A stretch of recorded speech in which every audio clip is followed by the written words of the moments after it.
राधा स्वामी जी आज के सत्संग में महाराज जियों ने बताई कुछ विशेष बातें। राधा स्वामी करते हो, दीप जलाते हो, धूप जलाते हो, आरतियां उतारते हो।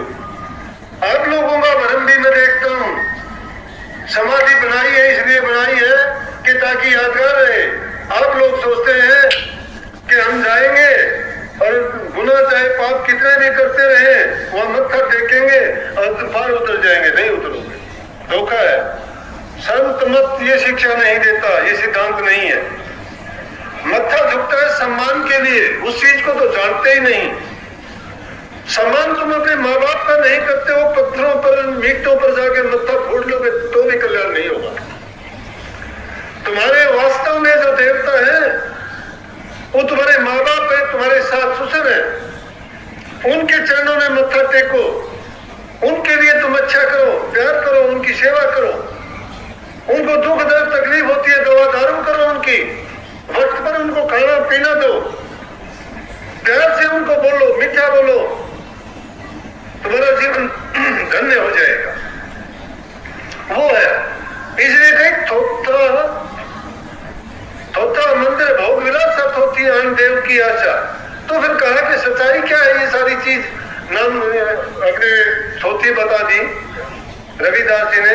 वो कहते सच्चा सुमन नाम विशासा, मन वचन कर्म कहे रविदासा। कि सच्चा नाम का सुमन है और उसका विश्वास है। सच्चा सुमन नाम विश्वासा, मन वचन कर्म कहे रविदासा। रविदास जी कहते हैं कि जो इंसान मन वचन और कर्म से पवित्र हो जाता है, सारे के सारे दोष तीन ही प्रकार से करते हैं। जितने भी पाप किए जाते हैं, जितने भी बुरे काम हमसे होते हैं, वो सारे के सारे मन से होते हैं। मन में बुरे ख्यालात लाना, किसी की बुराई सोचना, अच्छे विचार ना लाना, जितने संकल्प विकल्प उठेंगे मन में उठेंगे। कर्म जितने भी काम करते हैं, पाप कर्म हमारे शरीर से अंगों से होते हैं।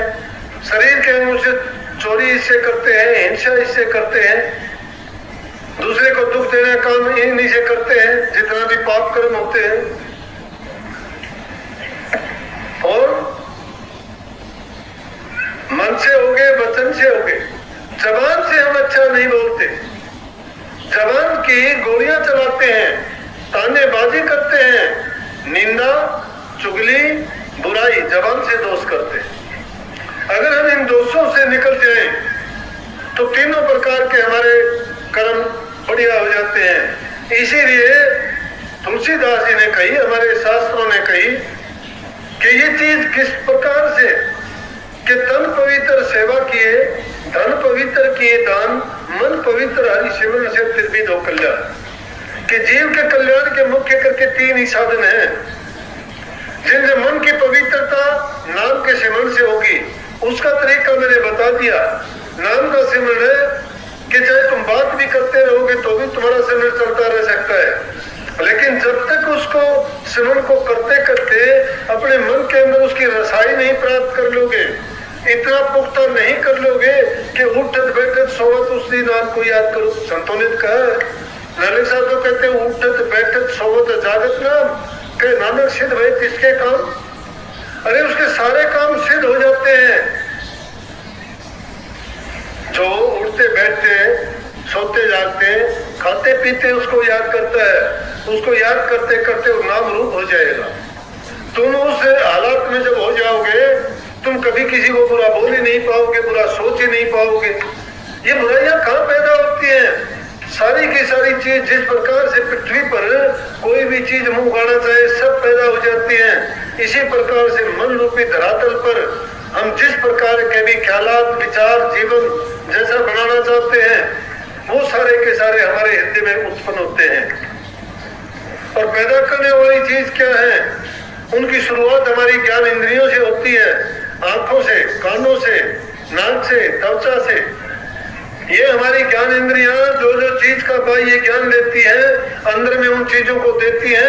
उनका ख्यालात जो जो उठता चला जाता है, उन्हीं से नए नए ख्यालात, विचार और नए नए संकल्प पैदा होते हैं मन में।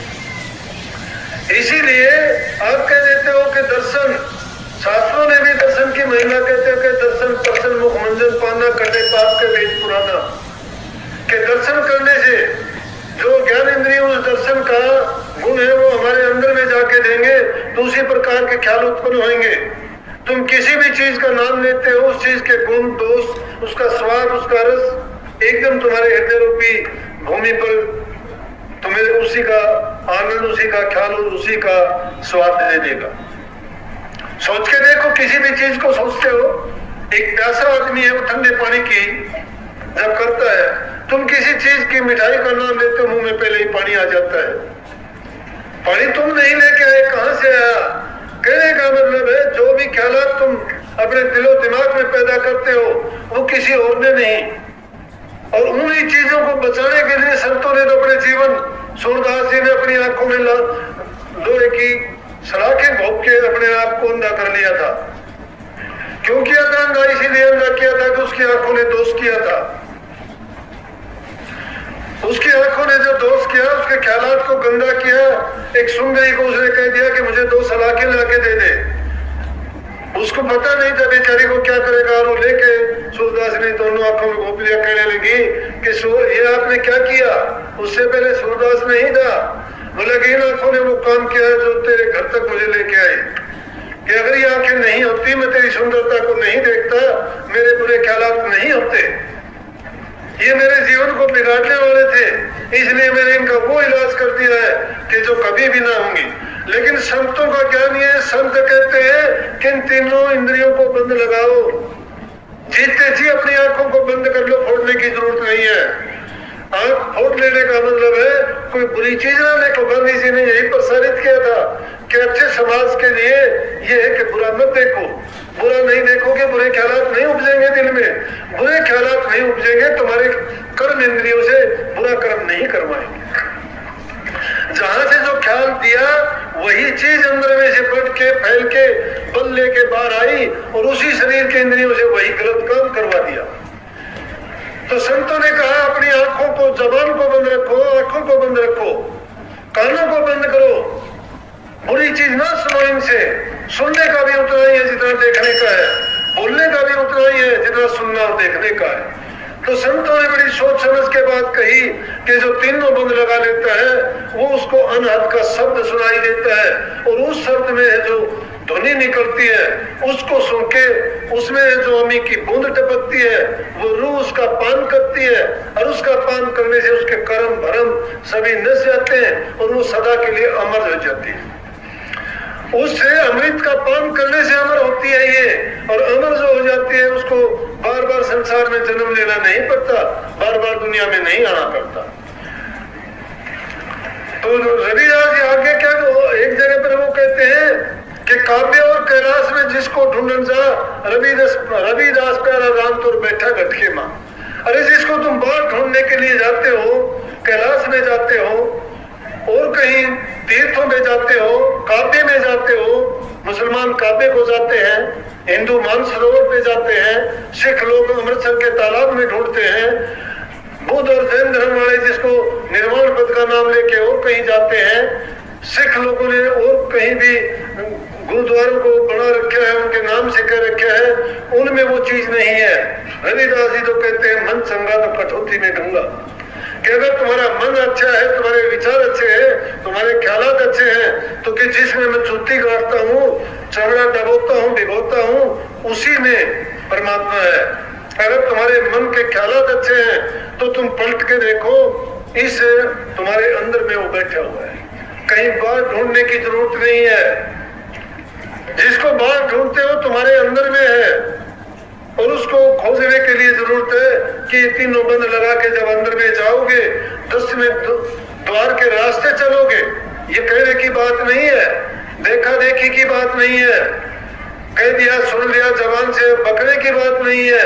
अपने जीवन को जब तक क्रियात्मक नहीं बनाते हो, अंदर में जब तक नहीं जाते हो, चाहे 5 धुनी के नाम ले लेना, और चाहे कितने मंत्र जापों को आप गिनती करते रहना, और चाहे उनके आध्यात्मिक मंडलों को कितने तुम जबानी जमा खर्च में याद कर लेना, कुछ नहीं मिलने जुलने का।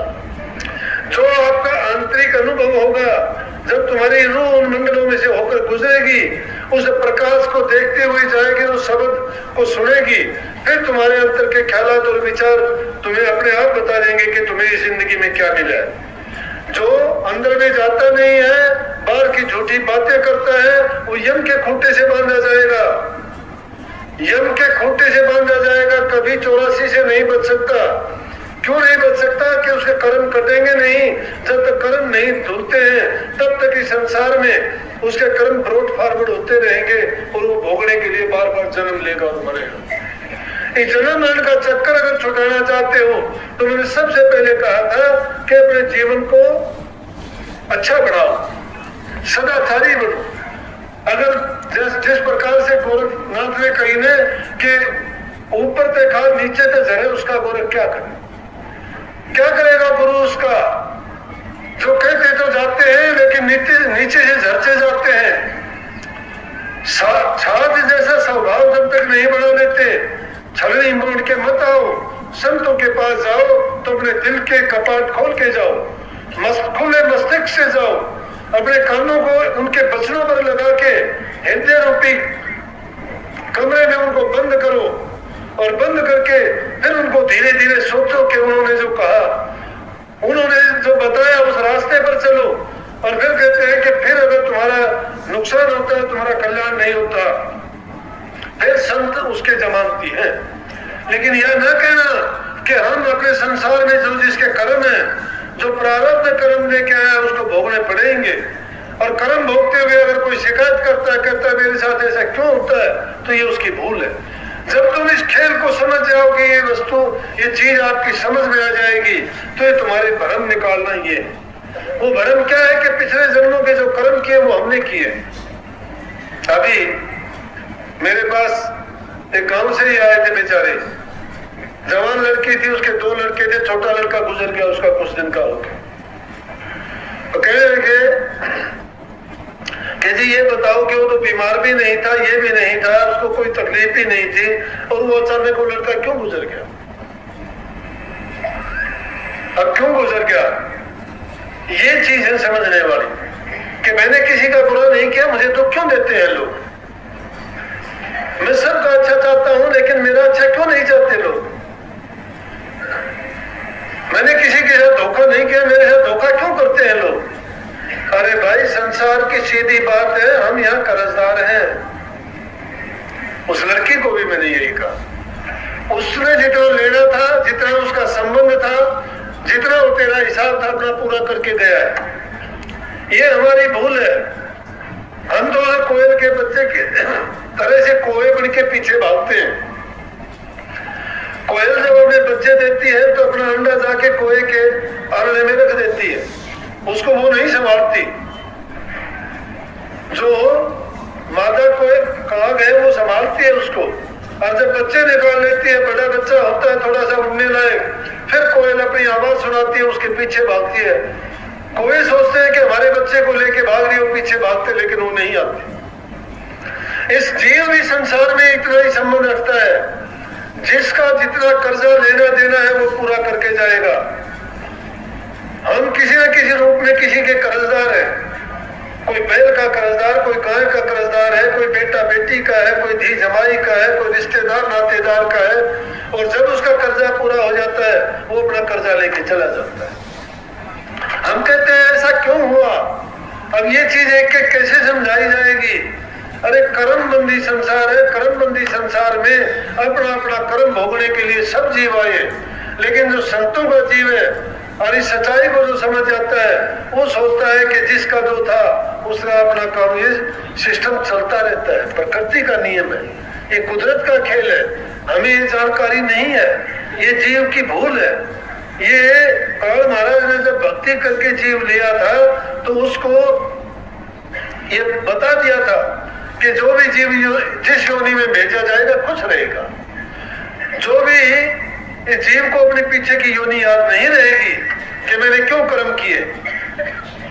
कोई किसी का कर्जदार है, अरे हमारे असली औलाद नहीं है तो हम गोद लेके वो कर्जा देते हैं और फिर रोते चीखते हैं, फिर शिकायत करते हैं कि ये ऐसा करता है, मेरा सब कमाया धमाया इसने मिट्टी में मिला दिया। क्यों मिला दिया? तेरा कुछ नहीं मिला, तेरे से कर्जा लेना था, अभी ले रहा है, तेरा तो हित कर रहा है वो। अभी पूरा कर लेगा तो अच्छा, आगे का पीछा छूटेगा नहीं लेगा। अगर कोई नया किसी से करता है तो आगे उसको लेना पड़ेगा। संतों ने इसके लिए शिक्षा दी कि जो भी कर्म करते हो, चाहे कृष्ण जी का गीता का उपदेश सुनो, चाहे रामचंद्र जी का, चाहे काल भूषणी जी का, जितने भी संत महात्मा फकीर आए उन्होंने इस सार चीज को समझा और सभी ने क्या बताया, उन सब ने यही बताया कि जीव अपना अपना कर्जा जब चुका जाता है उसका काम पूरा हो जाता है, और जब तक कर्जा पूरा नहीं होता संसार में उसको आना पड़ता है। शिकायत नहीं करता कोई भी, क्यों? जब तक हमारी दृष्टि उस ओर नहीं जाती है वो चीज हमें समझ में नहीं आती है, और जब ये चीज समझ में आ जाएगी फिर हमें नाम के महत्व का पता लगेगा कि वाकई में नाम में जो ताकत है। नाम से बहुत से कर्म कट जाएंगे, 1000 गुना का एक शतांग भर में भुगत जाएगा। कई जन्मों में जो पूरे करने थे वो इसी जन्म में पूरे हो जाएंगे। अब कई चाहते हैं कि जी हमारे यहाँ सत्संग के लिए भेज दो, हमारे घर में लड़का हुआ है, आपका ही दिया हुआ है, हमें खुशी है, हम दिशोतन करेंगे और उस दिन सत्संग करवाएंगे। मैं कहता हूँ उस दिन सत्संग ना करवाओ, सत्संग से जीव के कर्म कटते हैं। अगर उस जीव के थोड़े कर्म होंगे, सत्संग करवाया उसी दिन कट गए, तो थोड़े दिन के बाद तुम्हें जो संसारिक खुशी मिली है वो संसारिक दुख दिखाई देगा, क्योंकि उसके वो कर्म कट जाएंगे। तुम नहीं जानो समझोगे इस बात को कि क्यों ऐसा हुआ। तुम तो फिर लोग ये करवा ले सत्संग, क्या मिला, सत्संग करवाया तेरा ये हो गया। अब उस चीज को नहीं समझते कि सत्संग ने कर्म काट दिए। अमर कौन रहा दुनिया में? चंद रोज रहे हैं जो भी रहे।